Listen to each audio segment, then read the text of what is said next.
and the Alzheimer Society of Hamilton and Halton to bring this year's Karl Kinanen lecture. So I'll turn the microphone over to some of our co-hosts for a few words of welcome, and then I'll come back to introduce our speaker.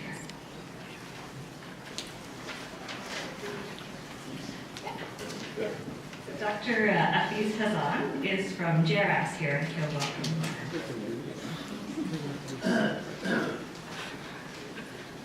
Thank you, and welcome again to the annual Karl Kinanen public lecture. My name is Hafiz Hazan. I'm a postdoctoral fellow with the JRAS Center here at St. Peter's. We at JRAS are very happy to collaborate with the Dupuis Center for Studies in Aging and the Alzheimer Society of Hamilton and Halton to bring you the annual Karl Kinanen public lecture. With a rapidly aging population and increasing prevalence of dementia and other chronic diseases, this is no doubt a good time to start rethinking what it means to provide care for people with dementia. Dr. Dupuis is a respected authority on this topic, and I have no doubt that you will greatly enjoy listening to her. On behalf of Dr. Alex Papiano, the director of the JRAS Center, and Ms. Rebecca Ripper, president of St. Peter's Hospital, I welcome you to the annual Karl Kinanen public lecture. I'll be available to answer any questions you may have about the JRAS Center and the research we partake in at the end of the lecture. Thank you.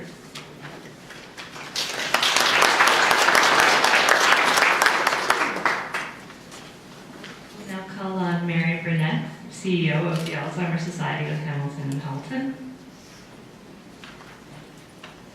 Thank you, Amanda, and thank you all for giving me the opportunity to welcome you and bring greetings from the Alzheimer Society of Hamilton and Halton. Across our catchment area, we are now supporting over 4,500 individuals on any given day across Hamilton and Halton, as well as many of their family members. And we're not even beginning to touch all of those impacted by this disease in our community. So we know there is much more work to do. But what I'm really excited about today is the topic that Sherry is bringing for us to learn about, because we've started to introduce into all of our programs and services new creative arts programs, largely because of the influence that Dr. Dupuis has had on our organization, but also from hearing from the people with the disease who say, hey, we've got a whole lot of living yet to do, and please help us to live well with this disease. So we are now offering creative arts, music, exercise, you name it, different type of programs, but these programs are not funded by the government. And one of the things on my one political speech today is, if we could spend half the money we spend on psychotropic medications in long-term care and take that money, invest it in recreational therapists, artists, creative people to work with people with dementia, we would be doing so much better for those affected by this disease. We do not need, it isn't expensive, we just have to get out of the medical model and start looking at the person. So that's my political speech.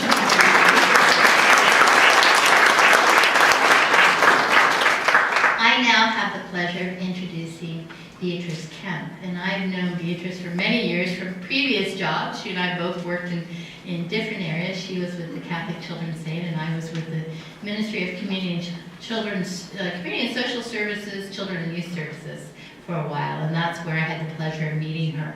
And all the years that I've known Beatrice, she exemplified a commitment to serving others, a passion and an empathy for those who need our much needed social and healthcare services. So with no further ado, please join me in welcoming Beatrice Kemp.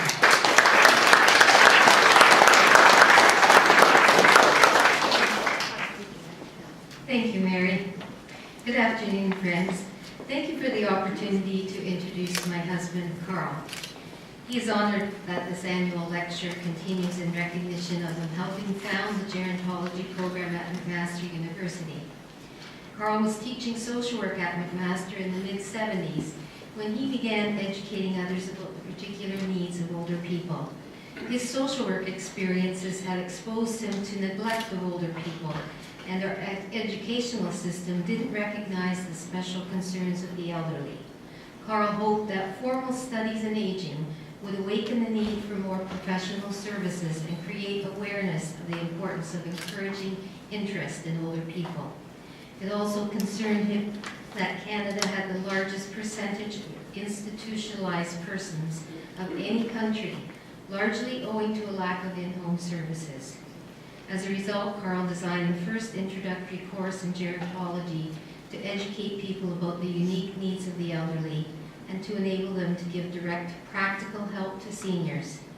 He also organized experiential learning for students to work with older adults, and he asked older people to volunteer to participate in the gerontology courses as senior tutors so that they could share their knowledge and experience about life and aging and act as positive role models for creative aging.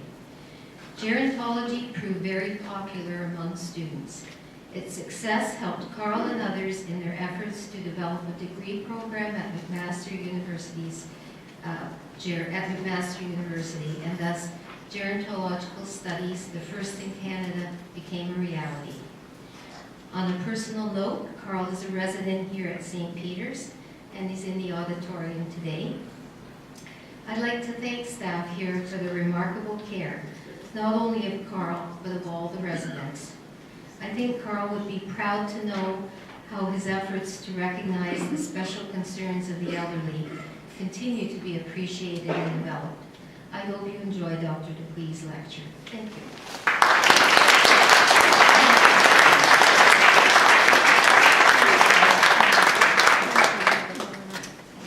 That's beautiful.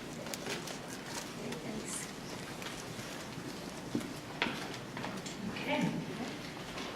And so my colleagues here have told you a little bit about what we're doing today and the importance of bringing together groups like the Alzheimer's Society, like JERAS and the Gilbrethia Center, in terms of pushing the boundaries in the way we think about aging and the responses that we have to aging, whether that be in the community, in the school, in programs, the educational programs at McMaster, or within programs that are reaching out to artists and incorporating more of the experiences of older people. And so I'm really happy to be able to we were pleased to be able to bring Sherry Dupuis here, who really is at the forefront of arts and innovation in working with Alzheimer's. Sherry is the former director, for those of you who don't know, of the Murray Alzheimer Research and Education Program. She's also a professor here in recreation and leisure at the University of Waterloo, so not far away from us. We're delighted to welcome Sherry tonight. I won't steal too much of her time because I'd love to hear what she has to say. And you'll just notice quickly, she'll tell you afterward, but there are some pieces of art around the room, so you'll have an opportunity to explore some of this after the talk. And all of us will be here to answer questions. So tonight, Sherry is going to be sharing her insights on changing the culture of dementia and care through the arts. Welcome, Sherry.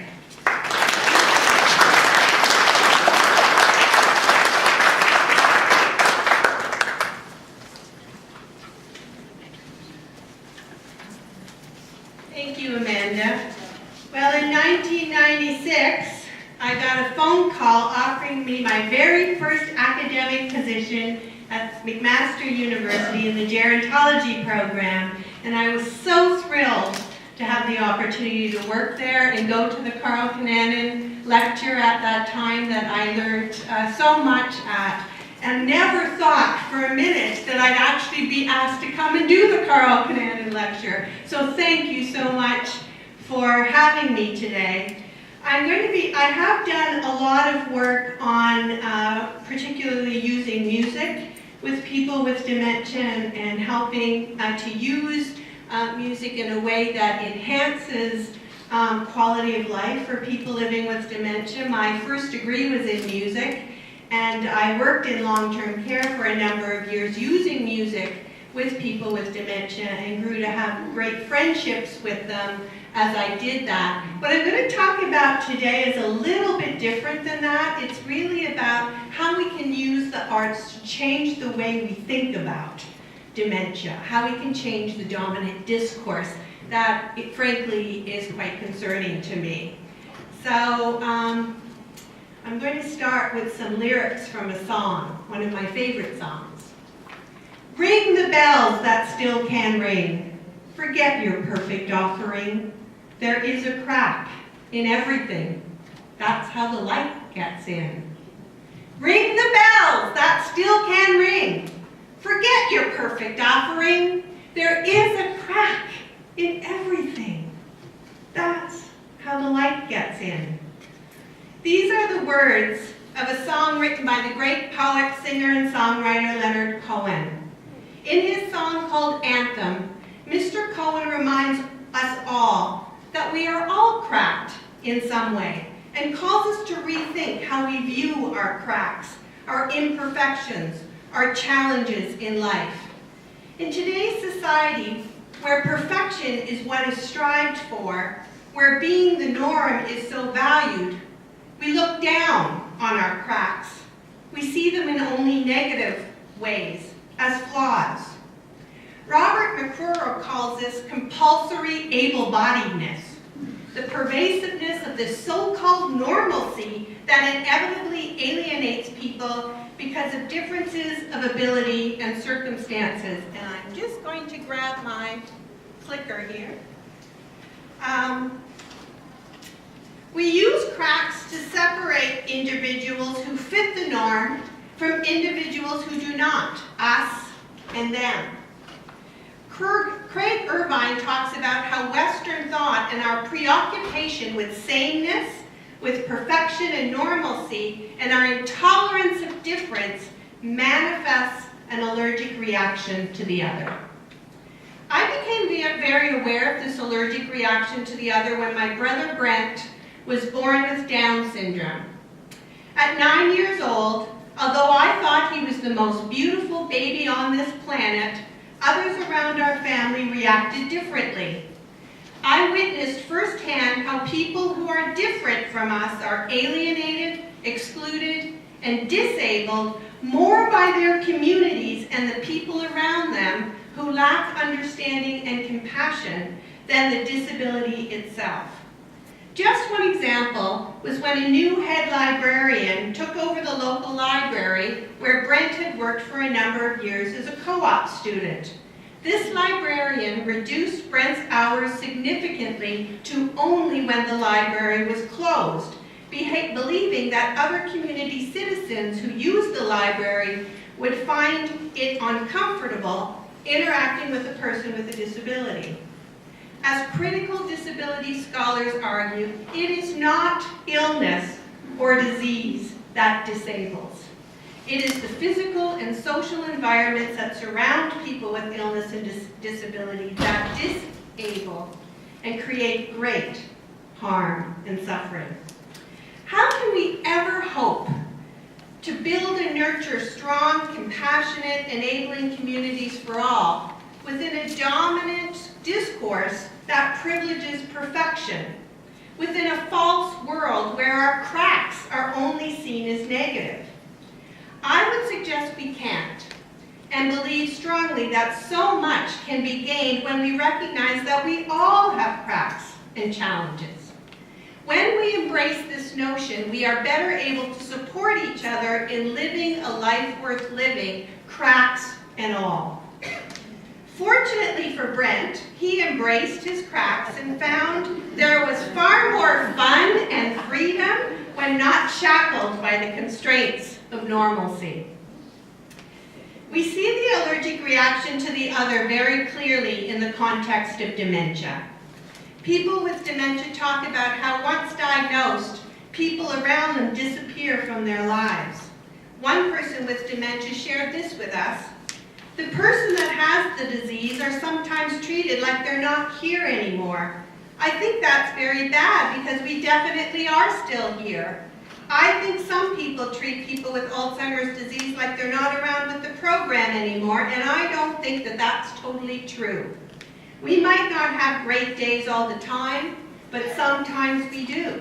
And I think that should be encouraged. and try and make people more aware of what goes on with people with Alzheimer's instead of saying, oh, they've got Alzheimer's, so I guess they're not with the program anymore. Don't want to talk to them. A lot of people I know will just walk by me or go the other direction if they see me now because they think I'm not the same person, which I'm not. But I'm still here, and I can still talk, you know. Much of this allergic reaction happens because of the stigma and misunderstanding associated with dementia. A dominant discourse that views dementia only as a tragedy. This one-dimensional tragedy discourse is reflected in the language used to describe dementia and persons living with it, and influences in profound ways how persons with dementia are treated and approached in our society.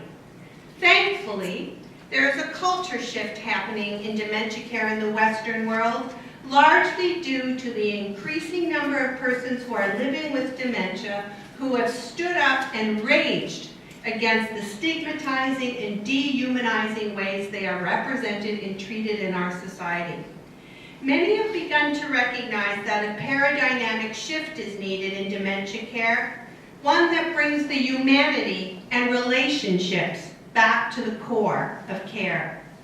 The dominant tragedy discourse and associated practices built up over time, many years in fact, will take much hard work to dismantle. But if we care about the well-being of all in our communities, and if our job is to ensure that all persons with dementia are supported in living life as fully and richly as possible, which I believe it is, then this shift and work to make it happen is absolutely necessary. It requires all of us to do the very courageous work of critical self-reflection, questioning our assumptions and our understandings, challenging practices inconsistent with a model where humanity is at the very essence of care, and it requires us to begin to do things differently so that the personhood and full citizenship of all of us is not only recognized but nurtured and no longer threatened. I believe the arts are a very powerful means by which we can challenge dominant discourses and envision new possibilities in dementia care. But before we get to that, let's first examine what the current discourse looks like and the implications of that discourse in the current culture of dementia care. Arts-based researcher Anne Bastings identified two types of tragic stories associated with illnesses causing dementia that are perpetuated in research, the media, popular culture, and so forth. The first storyline is one in which dementia is represented as the worst possible calamity that only can be eliminated if scientists are given enough time and money to find the cure. People with dementia in their lives are presented as being doomed. An example of this appeared on the front page of the Globe and Mail a few years ago when Laura Scott, a person who was living with Down syndrome, who recently was diagnosed with Alzheimer's, was described as doomed from birth to death. Policy documents and public health forecasters have fueled this stigma and fear even more by conjuring up images of the epidemic that's taking us over, the ticking time bomb, the tsunami that's heading our way, the looming avalanche, and the rising tide of dementia. A prime example of dementia presented as a tragedy, but offering science for hope, is the 2004 PBS documentary, The Forgetting. The Forgetting played to 8 million viewers when it first was released and drew an estimated 1 million people to the corresponding website in the first year it was aired. In the marketing of the techniques that highlight the most debilitating, demeaning, and despairing fears of Alzheimer's disease and related dementias, the tragedy of it was emphasized and fear was commanded before compassion or even empathy. And this storyline is pervasive. Professor Elizabeth Peel recently finished a 12-month study conducted with her university's Association of Dementia Studies in the UK, in which she examined hundreds of newspapers and interviewed a number of people caring for people with the condition about their experiences. Overwhelmingly, dementia was represented in catastrophic terms as worse than death. The second storyline of dementia is the tale of loss and of an accomplished, inspiring person, a person slowly emptied out, gutted by a devastating illness. Dementia in this storyline is viewed as a disease that erodes the core identity of persons living with it, deteriorating, robbing their minds. Glimpses of this storyline were also in The Forgetting. In this storyline, the essence of the person is considered lost. Although the person with dementia is physically present, they are considered no longer there. Often used titles of books perpetuate this notion. Consider the book titles Alzheimer's Disease, Coping with the Living Dead, and The Living Dead, Alzheimer's in America. A more recent example of this is seen in the media campaign by a large medical institution in Toronto. The caption for this campaign is, "Without your brain, you are not you." Examples of the lost storyline are also found in popular novels and books, such as Do You Remember Love?, John Bailey's memoir, and then the film Elegy for Iris, and Nicholas Sparks' The Notebook. All three tell the tragic tale of loss, a fall from heights of greatness to nothing. The current culture of dementia also plays a key role in shaping family discourses on dementia. Until recently, research on the experience of carers has focused on the sense of loss and hopelessness experienced by family members and the inevitable burden of caring for someone with dementia. Family members report being subsumed by their care roles, where the 24-hour day is lengthened to 36, as the much-read and well-known book, The 36-Hour Day, tells us. The message family members receive from society is very clear. Alzheimer's disease and other related dementias are frightening, insidious, horrific diseases requiring much sacrifice from those who provide care. The experience of caring for someone with dementia is described, for example, as the funeral that never ends, the long goodbye. In fact, many talk about dementia being far worse for the family than the person living with it. How do persons and families rise above this tragedy discourse? The sad reality is that many cannot and begin taking on the discourse themselves. So what are the consequences of viewing dementia only as a non-mitigated tragedy? I would argue that the consequences are profound and harmful in many ways, causing much of the suffering experienced by persons living with dementia. As an example, in one of our research projects, we brought persons and families experiencing together to first explore and then with them, the implications of the tragedy discourse on their lives. One of the persons with dementia who participated in the workshop had told very few people about his diagnosis prior to participating in our workshop. He spoke about knowing all too well what the dominant perceptions of dementia were and about how fearful he was of how others would treat him if they knew he had dementia. He referred to himself as Quasimodo, wearing the stigma of dementia on his back.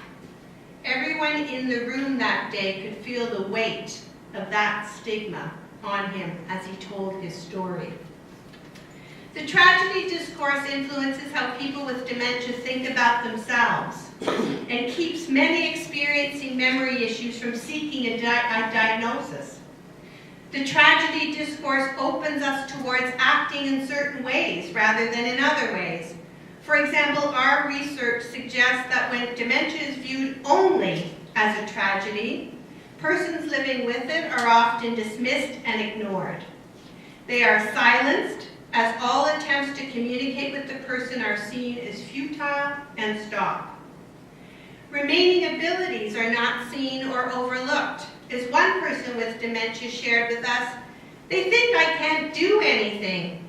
Until they get used to me and what I can still do, many try to take over for me. They also give me meaningless activities like tip all the pens and pencils out on the table, mix them all up, and then ask us to sort them out. That made me angry. One care worker accused me of lying when I talked about being involved with a consumer committee because she said that I had dementia, so I couldn't do it. Persons are treated like children and overprotected. Risk management becomes the focus, and persons with dementia are denied the choice to take some risks in their lives. All behaviors are viewed as a direct result of the disease process and rarely as personal expressions of experience. Instances where persons with dementia are angry, sad, frustrated, for example, are viewed as symptomatic of the disease instead of as legitimate responses to discomfort or environmental or social conditions. Within this frame, persons and their actions are labeled, classified, categorized, and judged, as persons come to be defined as their misunderstood behaviors as wanderers, aggressive, hoarders, non-compliant, the screamers. Such objectifying and deficit-oriented depictions serve to construct an identity, the flawed identity, that becomes inescapable once recorded permanently in the case file and shared with others either verbally or more publicly in the recent and appalling use in Canada of whiteboards to label and stigmatize human beings. Thus, even though actions may be appropriate and completely legitimate given the circumstances, in fact intentional, what is being communicated is rarely considered. Persons with dementia are very aware of the implications of this approach on their lives. As one person with dementia shared with us, there's such an important thing for people to realize, how we've always been labeled as being violent or reacting inappropriately. But if people were to think deeper than that and see deeper than that, lots of times we're reacting to something. There's a trigger. Because they often joke about, I'm going to be labeled as sexually inappropriate when I get into long-term care because I can't stand the heat. And they're all so warm. I'm going to be in there, and my children already know this, I'm going to remove my clothing because I'm hot, and I will be labeled as sexually inappropriate, but it will be the heat. And being in the glorious period of womanhood called menopause, I can actually very much relate to what this woman is saying. Force is used to control undesirable behaviors. Even the Long-Term Care Act doesn't help here when force is seen as acceptable. Quoting the Act, physical abuse does not include the use of force that is appropriate to the provision of care or assisting a resident with activities of daily living unless the force used is excessive in the circumstances. Identifying clinical interventions and treatments to reduce behaviors becomes the focus. Even lifelong and valued activities such as gardening, listening to music, and spending time with pets all become therapy, used predominantly to manage misunderstood behaviors. Relationships change as professional-patient boundaries are established and become the focus. Relating in any other way is unavoided. One example of this occurred a few years ago when a postdoctoral fellow who was working with me finished an art program with persons living with dementia and their family members called Gather at the Gallery. The persons with dementia and their family members loved the program so much that they organized a barbecue and invited all involved to it as a way to thank them for the program. One of the Alzheimer professionals refused to attend the barbecue, arguing that doing so would threaten professional boundaries that had been established and were important to maintain. Individuals are treated as objects, and personal choices are not respected and even delegitimized. This is so apparent in the current discussions of whether previously signed advance directives, living wills, and do not resuscitate orders should continue to have weight because the legal person who signed them or agreed to them no longer exists, although the body still lives. Within the tragedy discourse, the disease is seen as so dreadful that in some circles it is believed that it is more humane not to disclose the diagnosis of dementia, and so persons with it are not told.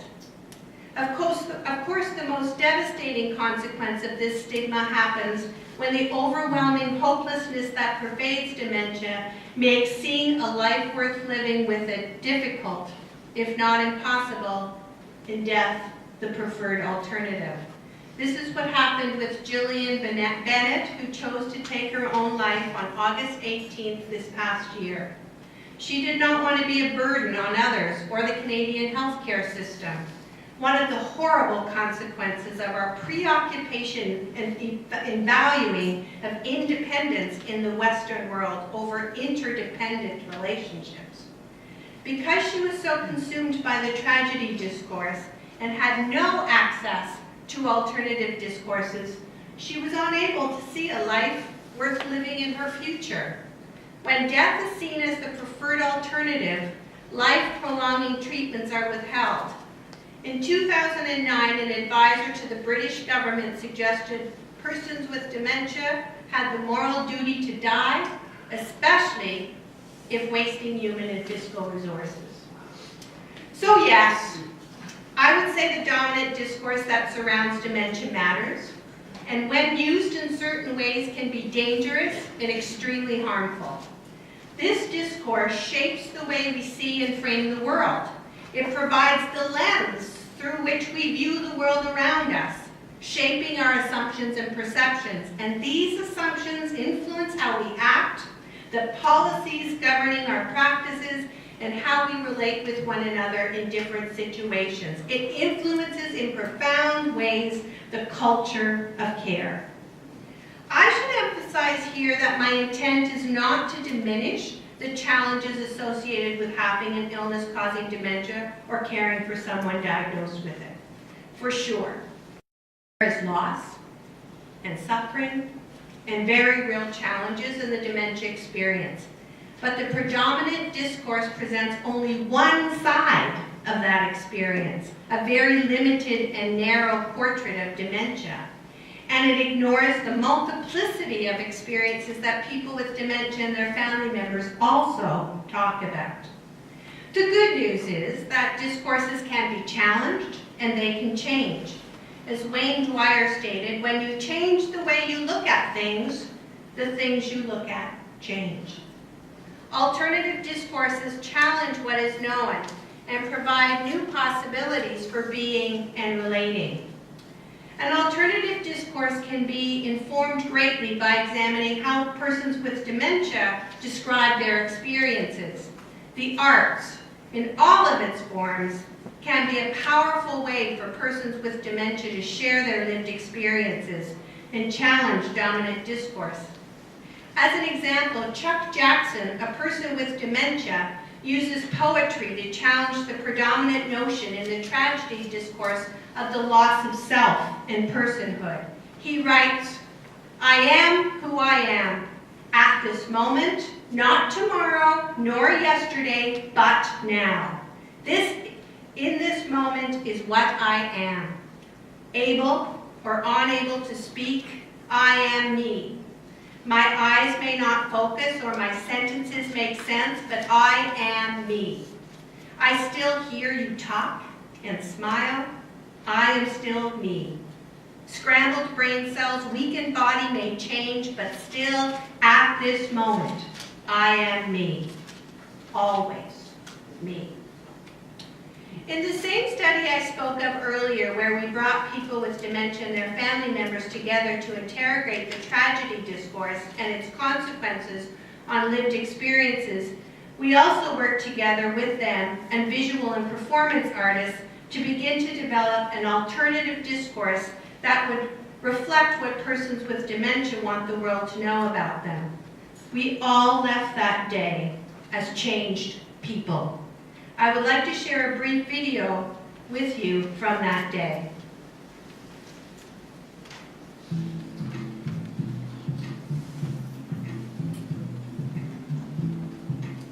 I think the stigma of many diseases, Alzheimer's included, is outweighed the reality. What I want to keep in mind, reality is the important part. And we have to get it out there. My colleagues and I have been quite concerned about the words and the images that are used to reflect and talk about dementia. So much of what's out there in mainstream media, when you see, when you see dementia or Alzheimer's portrayed, are these very, withdrawn or disengaged people, and part of what we're trying to do is to challenge that. What we wanted to do here today was to be able to challenge the tragedy discourse that surrounds dementia and be able to create a possibilities discourse. But we knew that that needed to happen with persons living with dementia and their family members. So I agree with what you're doing here. That really can help people's perception, like, oh, there is something I can do. And I think my biggest message to people is you have to do it at the early stages. If you wait till the later stages, you're just helping the person cope. You're not giving them choices. We've been working with a team of actors and a playwright director with the researchers for approximately a year already. And the play will be produced a year from now in November. And the broad purpose of the play is to really challenge the assumptions that society makes about persons who live with dementia, and to try to portray the realities that we know, that people continue to live very rich and colorful lives, and we want to represent that to help people think differently. I must say I am totally blown away. I would actually say this was life-changing for me. It was so uplifting to listen to these people and talk about their lives and how they don't want to be forgotten because they have some aspect of dementia, that they are here and they are life-loving people who have families and they have emotions and they care. And boy, as you can see, I'm just so moved by the whole morning. One thing that really struck me was not only did people talk about the fact that after diagnosis they are still themselves, I'm still me, but the message that I can even be better in the sense that I can learn a new sport, I can do things that I never imagined I could do before. Somehow there's a sense of more courage and more, or that there was a potential for more courage. I flew to Thunder Bay by myself. I've never done that before. And I was kind of scared, and I thought, no, I'm going to do it. And everything will come well. The artists worked with the people with dementia and the care partners to create placards. And these placards were representative in some way of the ideas that were explored in the focus group discussions. And I thought the afternoon activity of creating a placard was great. I love that they asked for my input as we went along. That really expresses how we are living our new journey, loving life with its ups and downs, the confusions and losses, but together we're making it work. Well, hopefully the placards will be useful in engaging a wider scope of people, not just the patient and the caregiver. I hope it will encourage people to have more open minds and feel more comfortable acknowledging the illness and discussing strategies for dealing with it in positive ways as a society. The stories that everyone was sharing was just incredible, and very good storytellers, and the sense of humor for me was really great.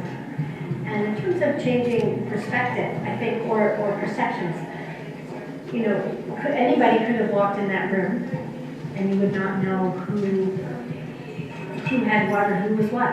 And I think that out of the whole day, I think was really important for everybody. This has to happen far more because that's not accessible to people, and it's clear that there's lots to say, and there's voices that really need to be heard. I love the sentence, I'm still here. Yes. I think that's one of the best sentences to carry around with you. Okay. I'm still here. I'm still I'm here. still here.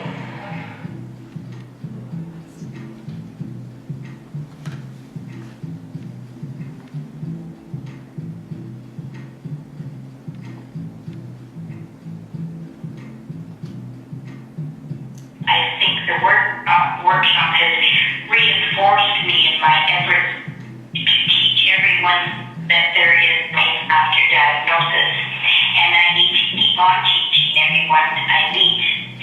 The workshop has given me a real boost in knowing that we can make a difference.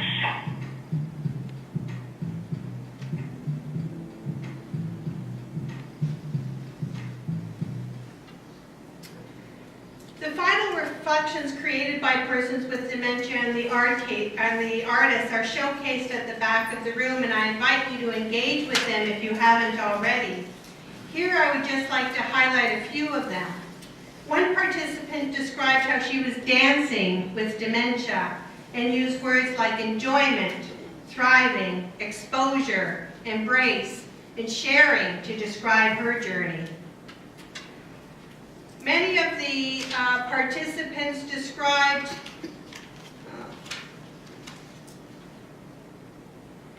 this person with dementia actually described how she was seeing the power that she still had in her own life, and that through the arts she actually was able to continue to be able to have that power and to thrive.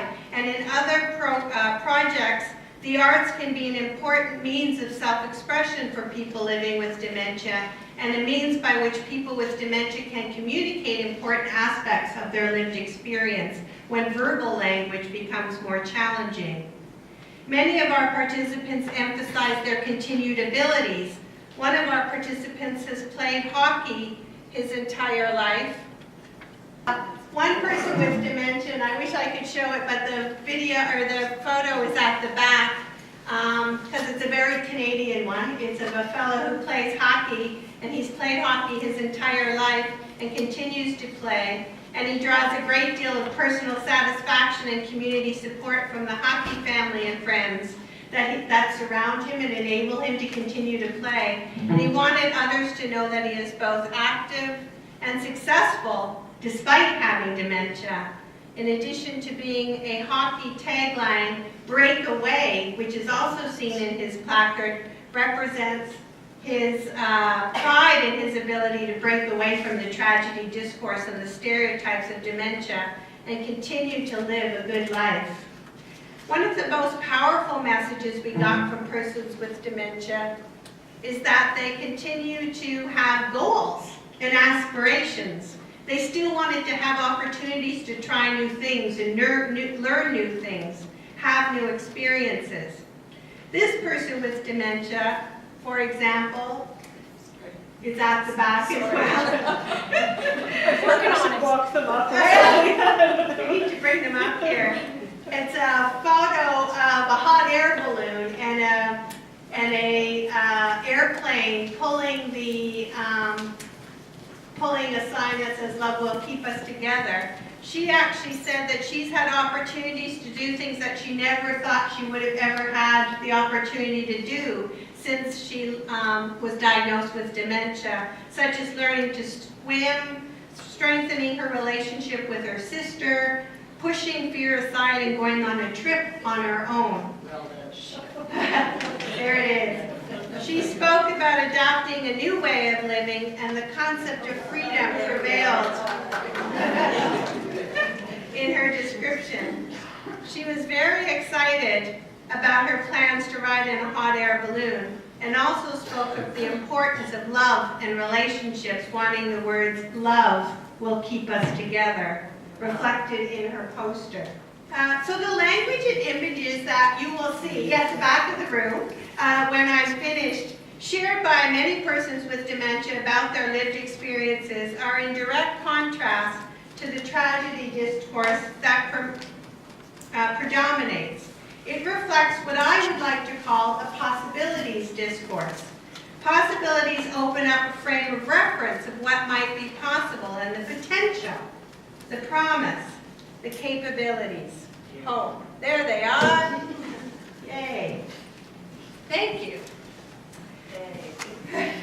I've also been drawn to the use of theater as a vehicle for exposing the harm and suffering caused by the tragedy discourse and for prompting personal and social transformation.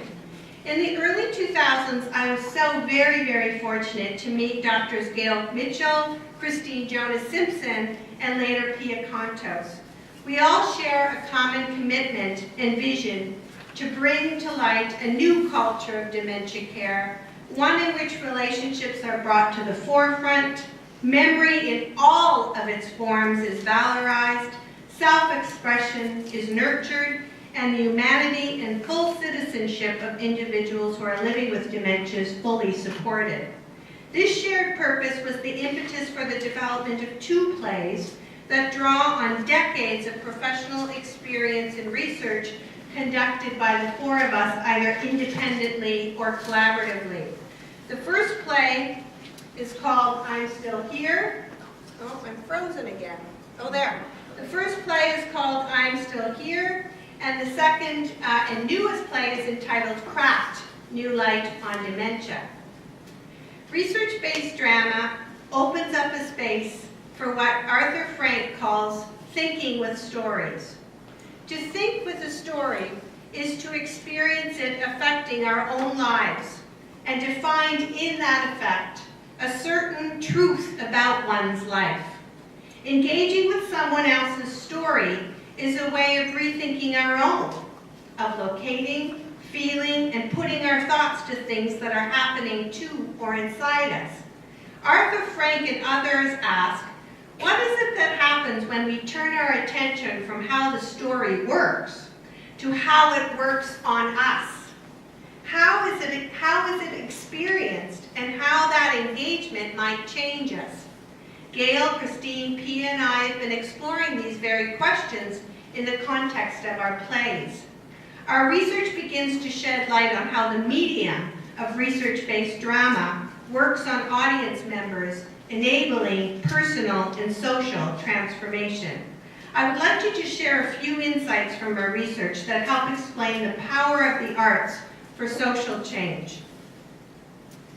Research-based drama creates opportunities where lived experiences are portrayed in novel ways, such that persons are able to see things they've never seen before.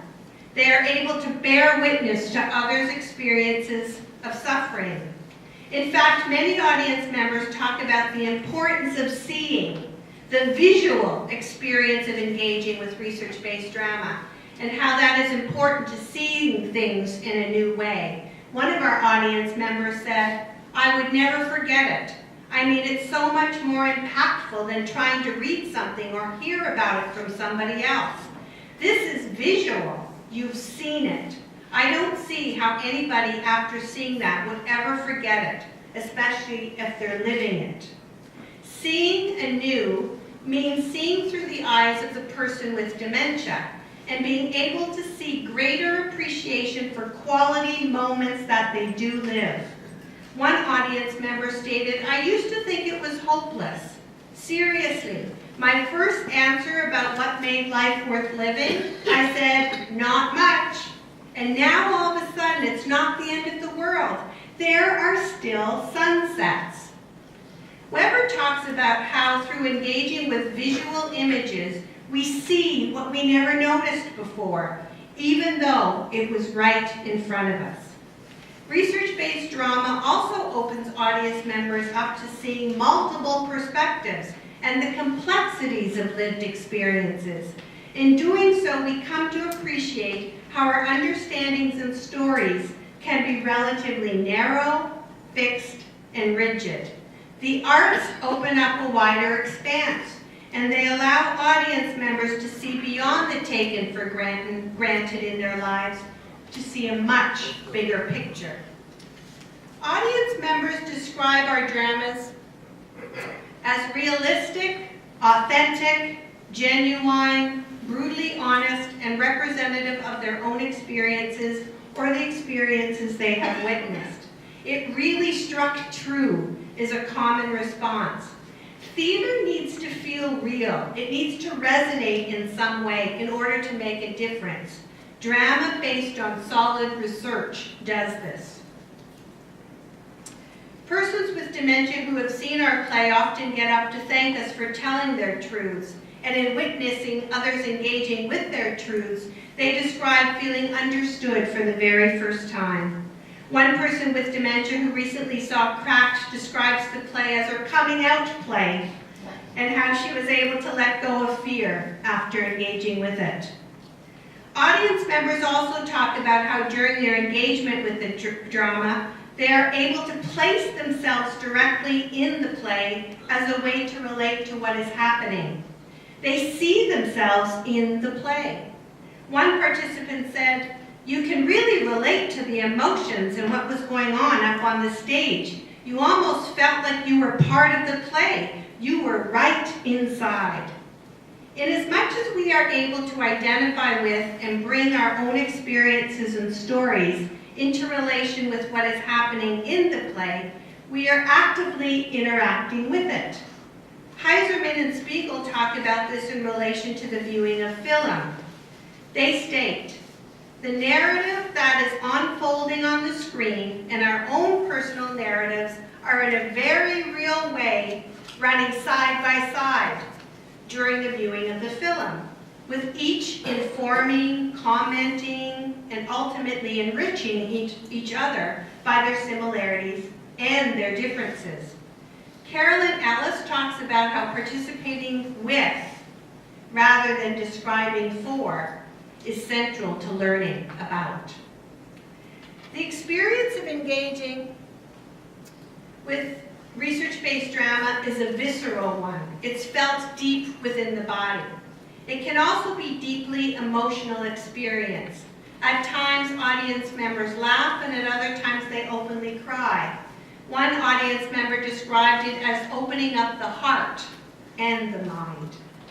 Many researchers have suggested that it is this emotional embodied response that is one of the most powerful aspects of the theater, and that emotional power can actually advance critical thinking. What produces a strong emotional response can move us to reflection, and in that reflection we learn new things. After engaging with one of our plays, one audience member noted, "I realize now that even I have stigma and fears." After engaging with I'm Still Here and Cracked, audience members describe having greater awareness, better understanding, and new insight.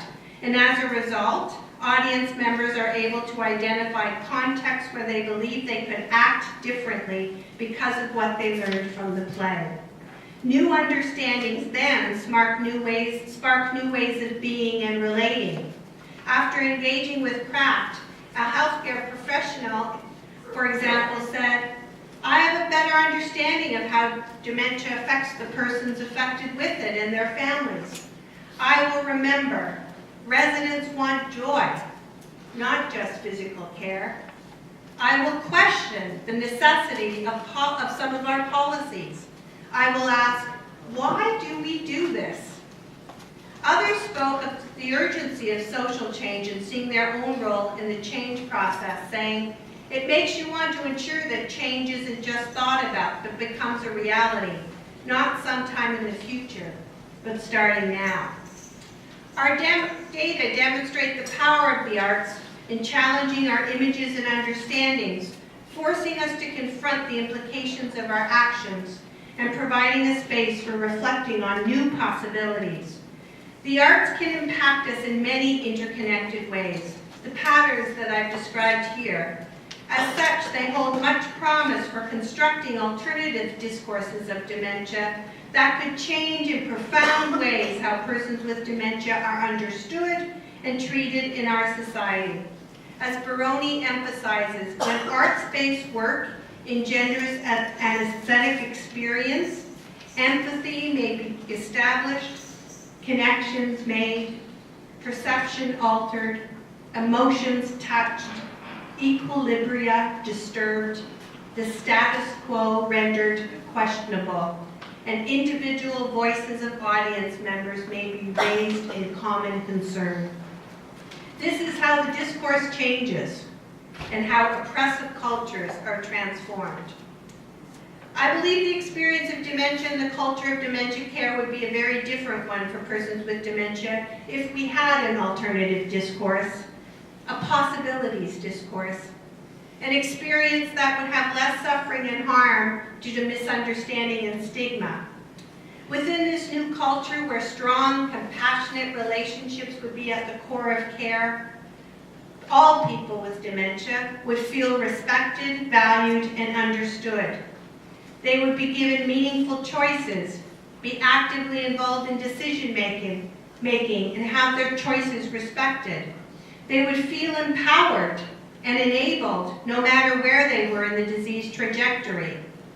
They would be seen as having a future and supported in continuing to thrive and in living life to the fullest until death. They would have their bodies, minds, and spirits nurtured. They would remain engaged in strong, interdependent, compassionate relationships and in their communities or environments as full citizens, and they would see a life worth living. These are the culture change values. Just recently, a member of the band Spirit of the West came out and announced that he had been diagnosed with dementia, but with the help of his bandmates and technology, using an iPad to assist him in remembering the lyrics of songs, and with the understanding of his audiences, he was being enabled to continue to do what is so important to him. This is what a possibilities discourse offers. The opportunities for all of us with our unique cracks to be embraced and enabled, no matter where we live. Thank you.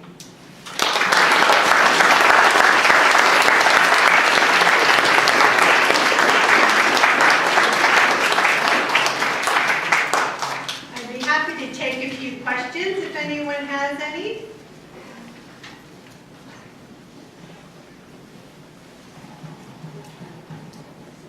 I'll start off. You showed a board, the whiteboard.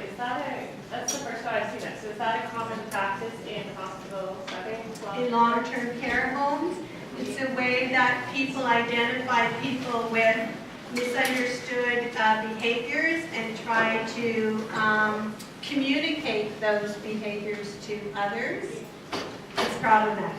And unnamed, it remains unnamed, or are they named? Their initials are there, so it can be clear if you know the community who they are. Yeah. Were the dramas performed for the general public, and then did you have a discussion afterwards? Is that how you did your research? Yes.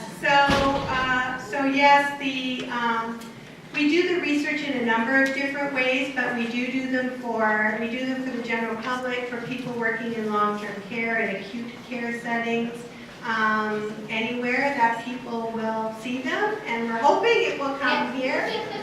Sherry and I were talking earlier about bringing that play to this area in September. Yes, we do.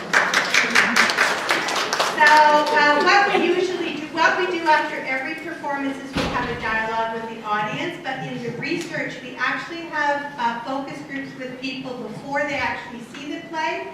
We show them the play. We then have focus groups with them after. We actually do observations before and after to see how they change. 6 weeks later, we call them and find out how they're implementing things that they learned from the play, and then we do that a year later. And it's pretty profound how they remember specific details from what they've seen, and they say they're about to do something, and then they remember a scene from the play and go, oh my goodness, I'm not supposed to do it that way. I need to stop, take a breath. This is how I should do it. It's pretty powerful. Yeah.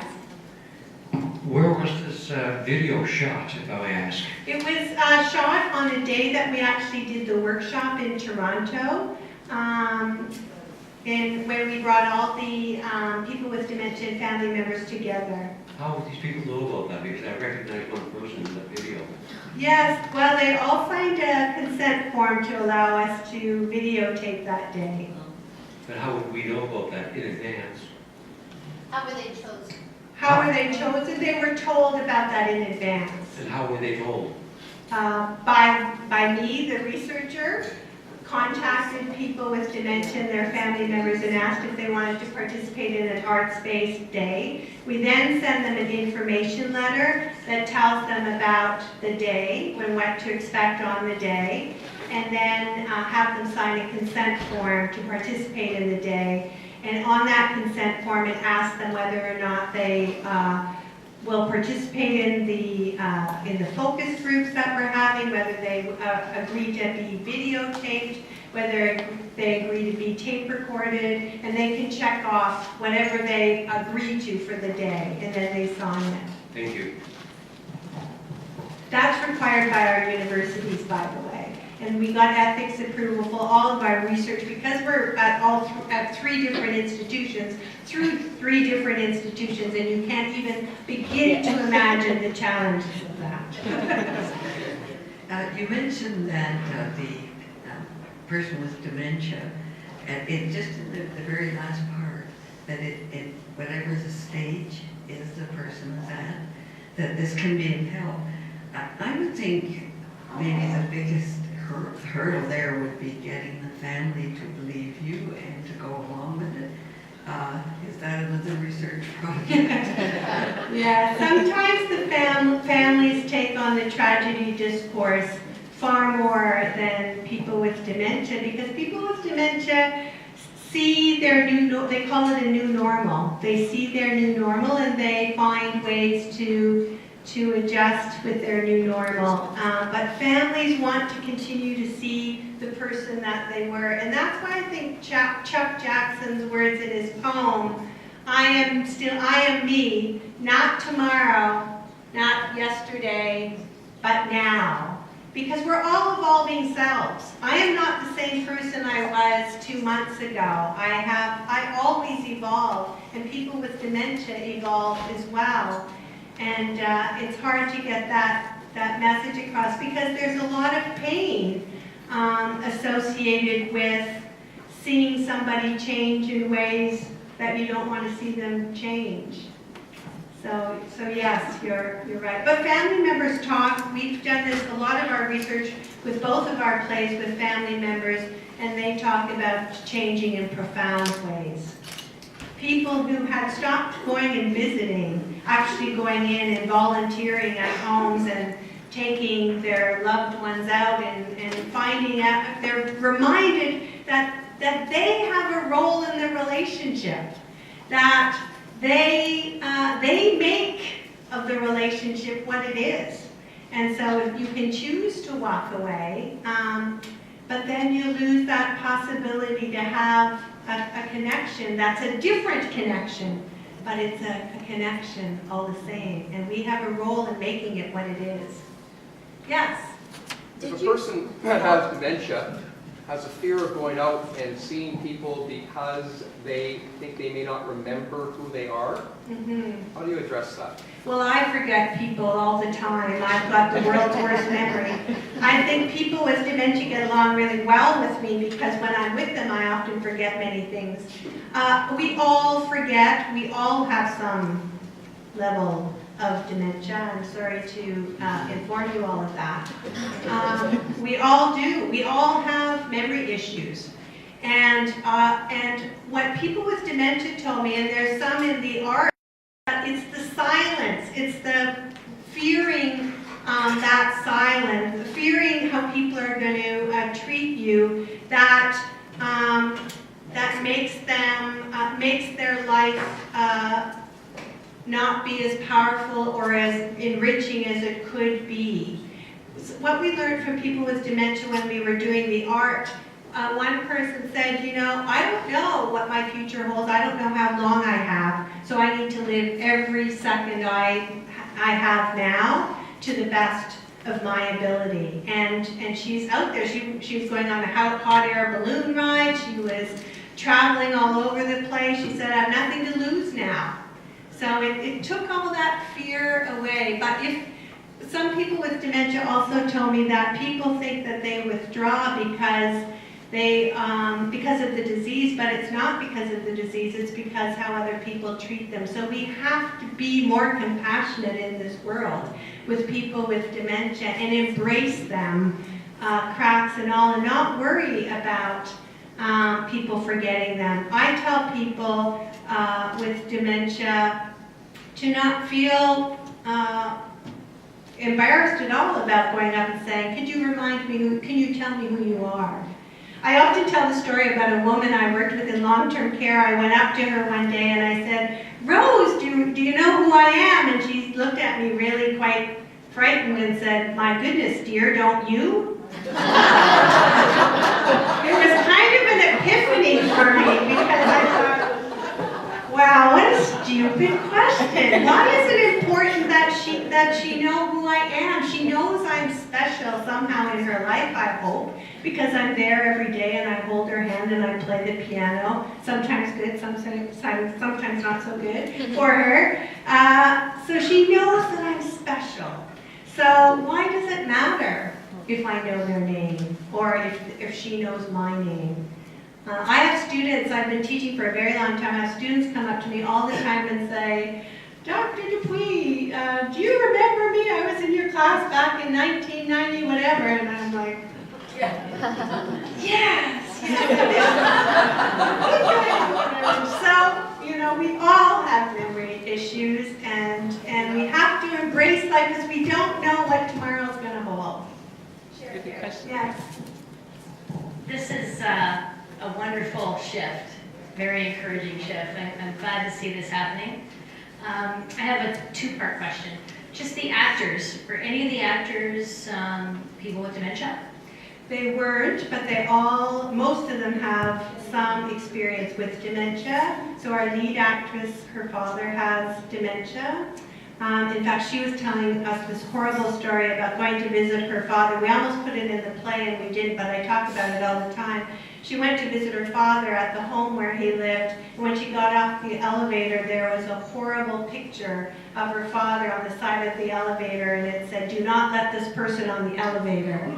So there are a number of problems with that in terms of the decisions we make about how that changes not only how the person with dementia thinks about themselves, but also how all those around them change how they relate to that person with dementia. So yes, our actors, and all of the actors in I'm Still Here had a person or friend living with dementia. And the focus group, were they all people with dementia Yes. or experience with dementia, the focus groups? All the people with, there were people with dementia who were living with dementia within it, participated in it. Their family members all of the artists. Some of the artists had family members with dementia, others did not. And then our actors were there. I should say my grandmother has dementia.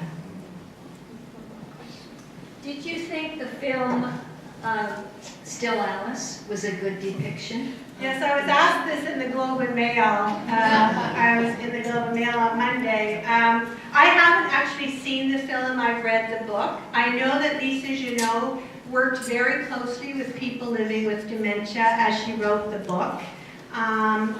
And I thought there were things about the book I liked and aspects of the tragedy discourse that were also in it. One of my concerns I have about all of the films that have been done is that they all look at these people who live very privileged lives, and somehow their suffering is more horrible than my neighbor down the street or my grandmother who just happens to have dementia. So that I think is problematic. But I do understand that there are good parts in the movie and some parts that actually continue to perpetuate the tragedy discourse, and I look forward to going and seeing it very soon. Thank you for that question. Thank you. So thank you for a fantastic lecture that really addressed exactly, I think, some of what the students were talking about in our class the other day.